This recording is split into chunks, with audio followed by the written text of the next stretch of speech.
Mais va à Sarepta. Les étapes de la vie.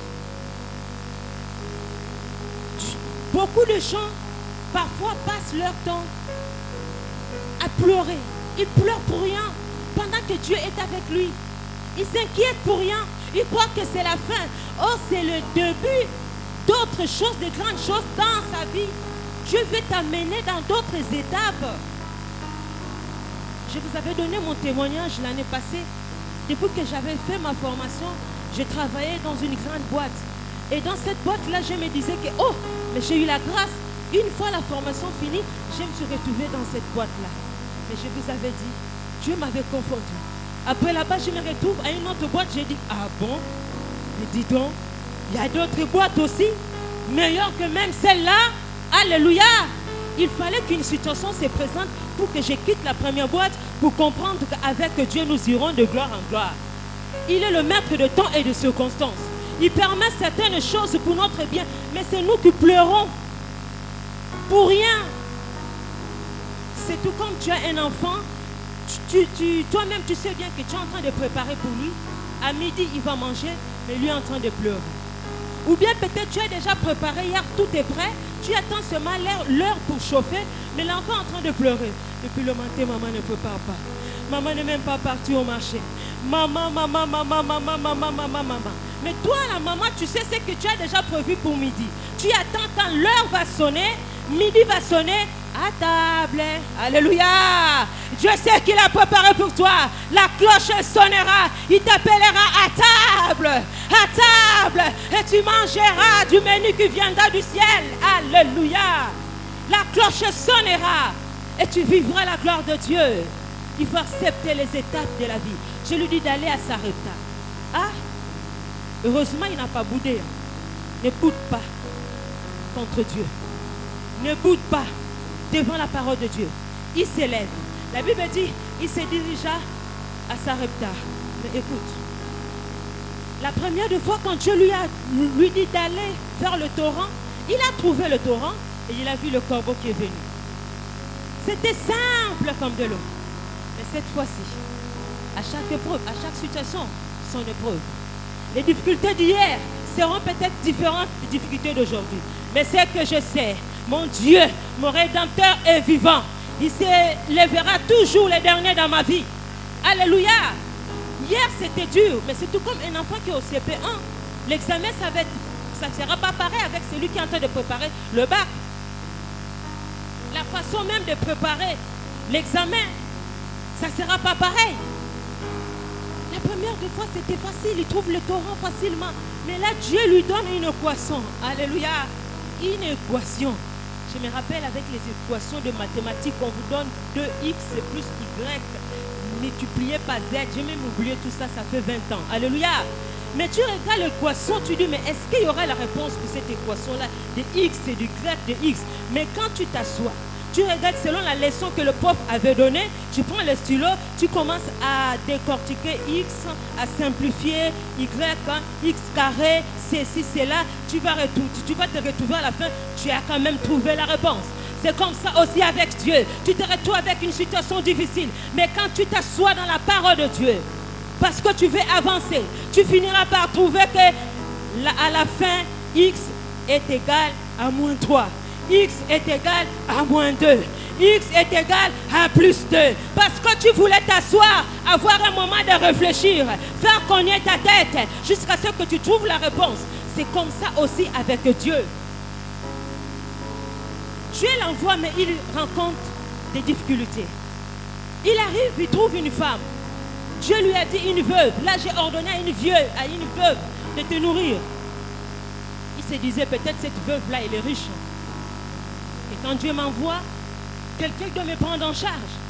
Sûrement, c'est une veuve riche. Alléluia.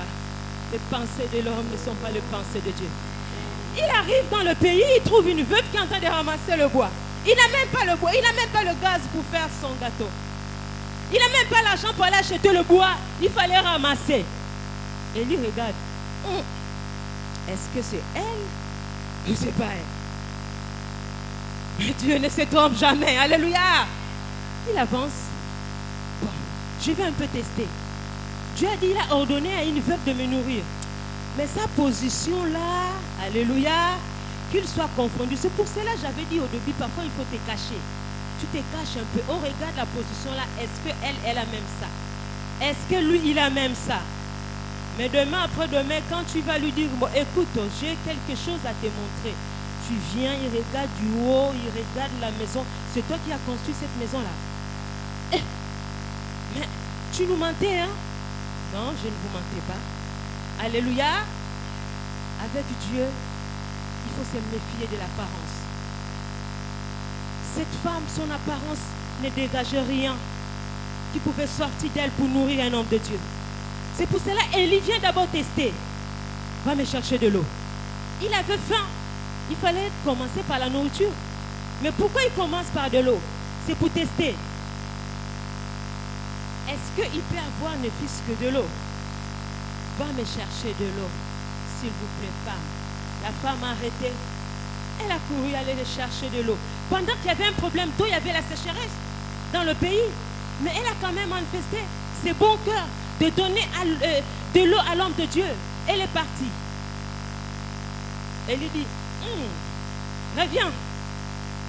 Madame, revenez s'il vous plaît. Non seulement de l'eau, mais aussi le gâteau. Aussi le gâteau. La femme le regarde. Monsieur, là où vous me voyez là, je n'ai rien. Il me reste que juste un petit pot de farine et une petite quantité d'huile. Là, vous me voyez là en train de ramasser le bois. Parce que je veux faire le gâteau pour manger moi et mon enfant. Après, c'est la mort qui nous attend. Alléluia! Les étapes de la vie. Voyons, cette femme avait une situation de la faim. Il y a une faim qui attendait cette femme. Elle s'attendait à une faim. Mais il fallait que Dieu puisse faire quelque chose. Il dépêche son serviteur pour enlever la souffrance de cette femme. Il n'a pas envoyé chez une veuve riche. Mais Dieu l'envoie chez une veuve pauvre. Et je vois la sincérité de cette femme. Il dit, ta serviteur n'a rien d'autre. Soyons sincères devant la parole de Dieu. Je ne peux avancer sans ta parole. Tu veux avancer avec Dieu, sois sincère. Sois sincère envers Dieu. Écoute la parole et sois aussi sincère. Qu'on ne te trouve pas seulement une sœur en Christ à l'église, mais depuis le quartier, dans ta maison, au bureau, qu'on découvre en toi que tu es une fille de Dieu. Sois sincère. Nous allons découvrir que la sincérité de cette femme l'a sauvée. Sois sincère avec ton salaire. J'ai écouté les témoignages ce matin, comment notre sœur est dans la joie parce qu'elle veut maintenant commencer à donner. C'est une sincérité qu'elle dit tout haut. Vous pensez que Dieu va l'oublier? Tu n'es pas sincère envers Dieu. Quand toi tu reçois ton salaire, c'est le calcul. Je vous avais fait mon témoignage, j'ai commencé à donner la dîme à l'âge de 16 ans.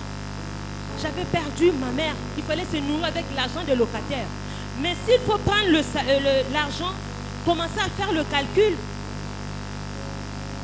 je ne pourrais même plus donner la dîme. Mais avant de faire mes calculs, j'enlevais d'abord la dîme. Sois sincère. Cette femme était sincère. Cela montre la volonté. Même si elle ne pouvait pas, mais elle a manifesté sa sincérité, quelque sorte d'une volonté. Montre la volonté de faire du bien dans la maison de Dieu. Alléluia. Et lui a dit, ah bon, va d'abord faire pour moi. Va d'abord faire le gâteau pour moi. Quelle équation. Quelle équation. Donc Dieu l'envoie, mais quand Dieu l'envoie, il rencontre des difficultés. Les difficultés viendront. Tu vas rencontrer certainement des difficultés parce que tu veux avancer. Mais ce n'est pas une raison d'abandonner. Ce n'est pas une raison de dire que j'arrête. Ton projet peut-être c'est dur et difficile. Tu as des difficultés avec le projet.